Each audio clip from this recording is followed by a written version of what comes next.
Good morning बच्चों। आज आपको 5वां पाठ सुक्ति मौक्तिकम इसको समझाने जा रहे हैं। सभी बच्चे अपनी बुक निकाल लें और इसमें से समझने की कोशिश करें। प्रस्तुतो अयम पाठ, प्रस्तुत अयम माने यह, अयम यह, प्रस्तुत यह पाठ। इसमें जो ऐसा अवग्रह इसको बोलते हैं, इसको उच्चारण में अ करते हैं। जो ये एस जैसा है ना, इसको अवग्रह बोलते हैं। ये पूर्व रूप संधि होने के बाद ये अ को अवग्रह हो जाता है। प्रस्तुत पाठ, यह पाठ नैतिक शिक्षायाम प्रदायक रूपेण वर्तते। नैतिक शिक्षा को प्रदान करने के रूप में है। यह पाठ जो है ये नैतिक शिक्षा है। आप लोगों की जो संस्कृत है उसमें जैसे पहले हम लोगों को मॉरल एजुकेशन एक सब्जेक्ट रहता था जब हम लोग पढ़ते थे, तो अभी मॉरल एजुकेशन कोई सब्जेक्ट है नहीं, लेकिन आपके संस्कृत को ही आप मॉरल एजुकेशन भी बोल सकते हैं। संस्कृत में ही बहुत से पाठ है जो मॉरल एजुकेशन के रिलेटेड है। तो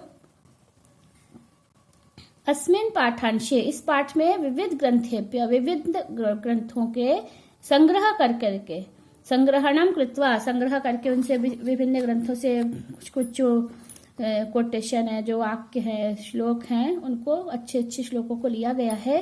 और नाना नैतिक शिक्षा बोधक पद्यानि, विभिन्न प्रकार के नैतिक शिक्षा बोधक जो पद्य है जिनसे हमको किसी प्रकार की नैतिकता की शिक्षा मिलती है, ऐसे श्लोकों को लेकर के अत्र सदाचरणस्य महिमा, सदाचरण मतलब अच्छे आचरण, सद अच्छा, अच्छे आचरण के का महत्व क्या है। हम अच्छा व्यवहार करते हैं, हमारी नैतिकता अच्छी रहती है, तो उससे हमको क्या फायदा होता है, गलत कार्य को करने से क्या नुकसान है और अच्छे कार्यों को करने से क्या फायदा है, ये हमारे यहाँ देश में बताया गया है।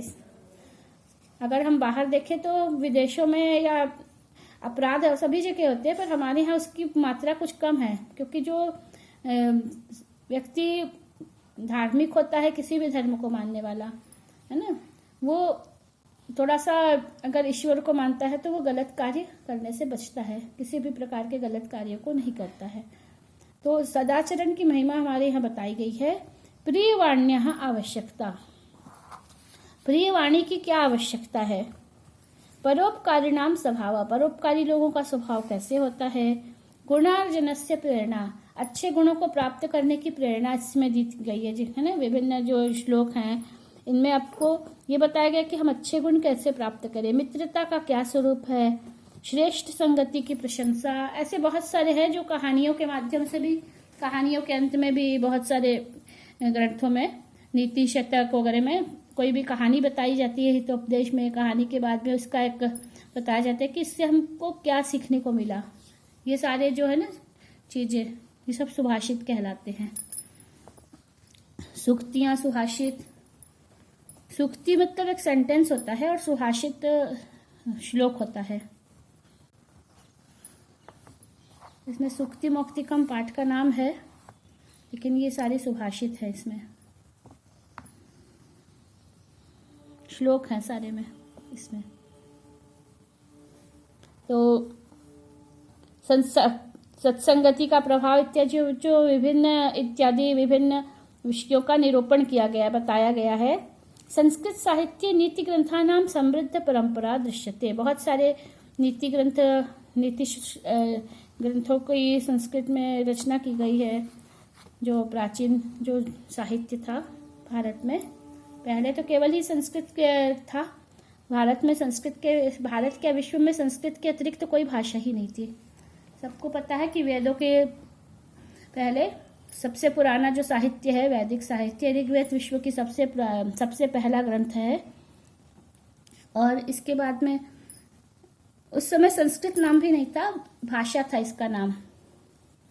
बाद में जब पाणिनि ने व्याकरण बनाया उसके बाद इसका नाम संस्कृत हुआ, केवल भाषा कहते थे।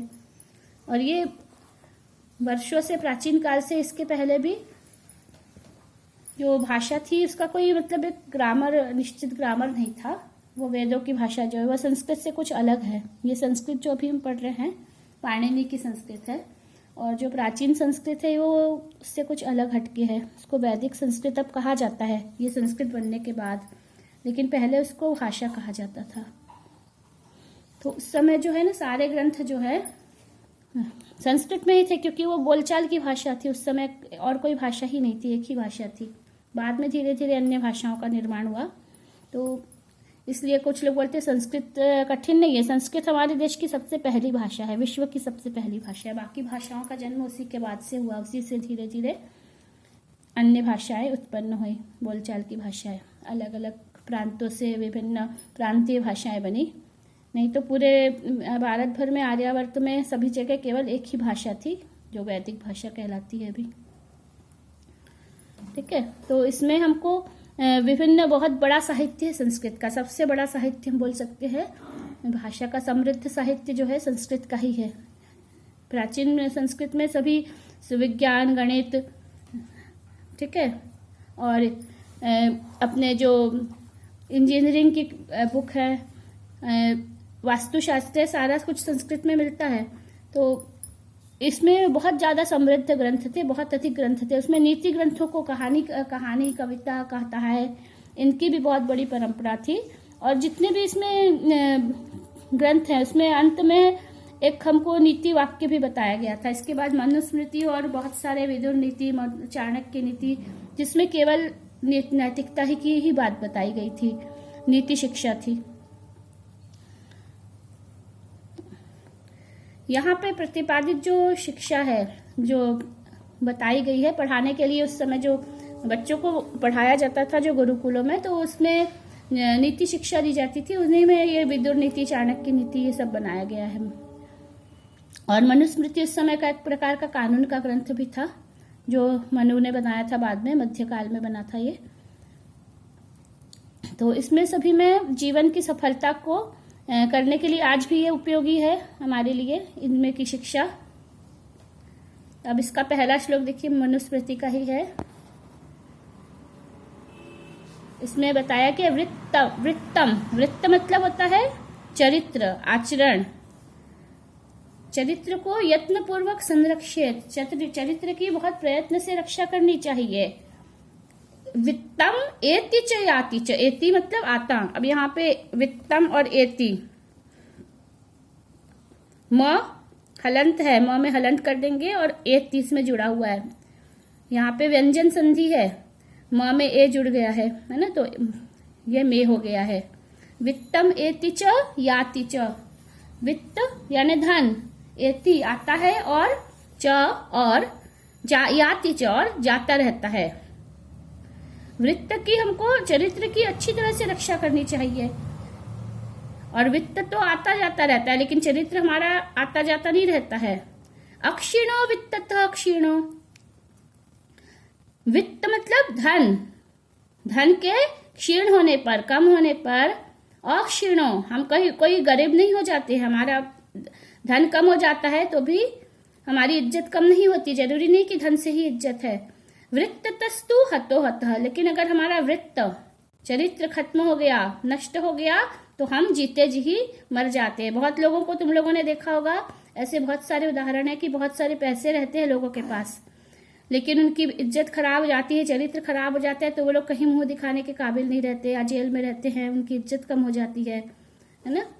और बेइज्जती से बड़ा निर्धनता तो कोई है ही नहीं।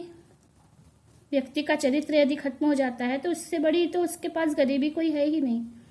पैसे तो आने जानते रहते हैं, लेकिन चरित्र एक बार नष्ट हो गया तो उसको कमाना फिर से बहुत मुश्किल है। पैसे हम दोबारा कमा सकते हैं, खत्म होने के बाद दोबारा हम पैसे कमा सकते हैं।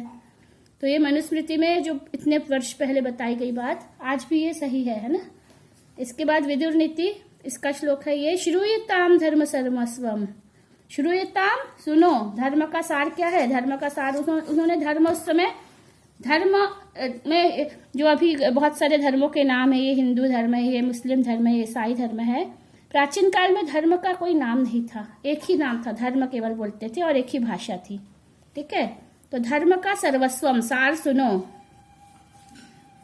धर्म का सार क्या है? श्रुत्वाम चैव अवधार्यताम, और सुन करके इसको अवधारण करो, ध्यान से उसको अपने मन में धारण करो, केवल सुनो नहीं। धर्म का सार उन्होंने बताया, धर्म क्या होता है?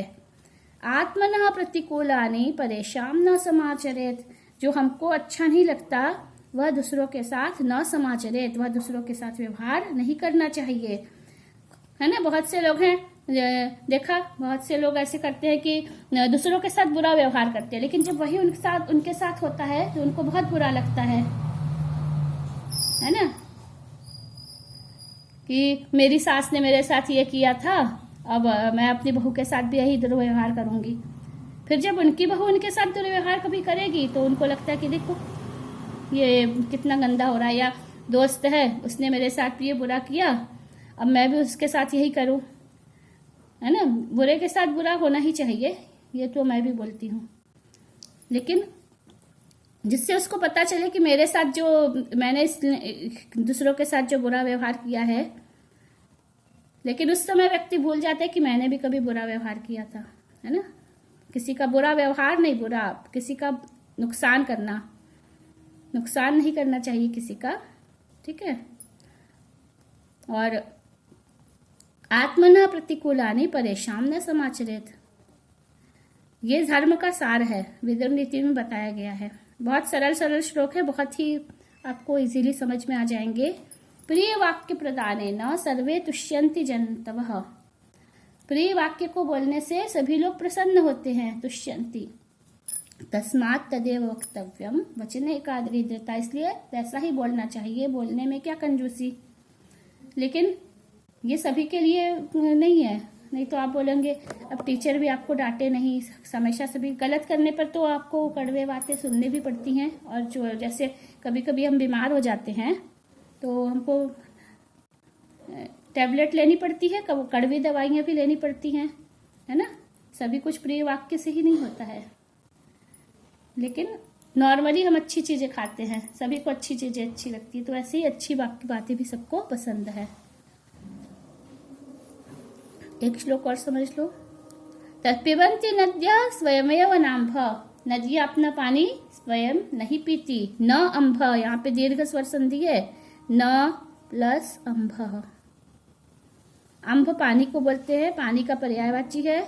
पिबन्ति नद्यः स्वयमेव नाम्भ न अम्भ, अपना पानी स्वयं नदियां नहीं पीती हैं। नद्यः नदियां, नदी शब्द का ये बहुवचन है, नदी नद्यौ नद्य, है ना, बहुवचन रूप है प्रथमा विभक्ति का। स्वयं न खादन्ति फलानि वृक्षाः, वृक्ष अपने फल स्वयं न खादन्ति, स्वयं नहीं खाते हैं। नादन्ति सस्यम खलु वारिवाह, वारिवाह मतलब बादल, वारी को लेने वाले, वारी के वाहक, पानी को लाने वाले जो बादल होते हैं वे न अदंती नहीं खाते हैं। सस्यम अपने यहाँ की जो घास है, जो फल है, अनाज है, जिसको बादल वर्षा होती है तो अनाज पैदा होते हैं, अन्न पैदा होता है, लेकिन उस सस्य को, उस अनाज को, जो धान आदि पैदा होते हैं उसको खुद ही नहीं खा लेते बादल। परोपकाराय सताम विभूति, वो केवल बारिश करते हैं, खेतों में पानी बरसाते हैं, लेकिन जो खेती का जो अन्न है वो खुद नहीं खाते हैं। तो सताम विभूति, सज्जनों की जो विभूति मतलब जो अलंकार है वो क्या है? परोपकार। उन्हीं के लिए सज्जन लोग जीते हैं, परोपकार करने के लिए ही रहते। ठीक है, ये समझ में आ गया। ये सुभाषित रत्न भांडागारम की पुस्तक से लिया गया है। विभूति यानी सज्जनों की जो विभूति है, विभूति यानी उनका अलंकार, उनका जो लेपन आदि करते हैं, भस्म लगाना भी बोलते हैं विभूति अलंकार को। उनका आभूषण क्या है? परोपकार ही है। ठीक है, सज्जनों का आभूषण परोपकार होता है, दूसरों के लिए केवल करते, खुद कुछ नहीं लेते हैं। तो ये 4 श्लोक आपको अच्छी तरह से समझ में आ गए। इसके बाद 4 श्लोक और आपको अगले वीडियो में बताते हैं। इसको समझ लीजिए, और जो भी प्रॉब्लम होगी तो मुझे मैसेज पे या व्हाट्सएप पे पूछ सकते हैं।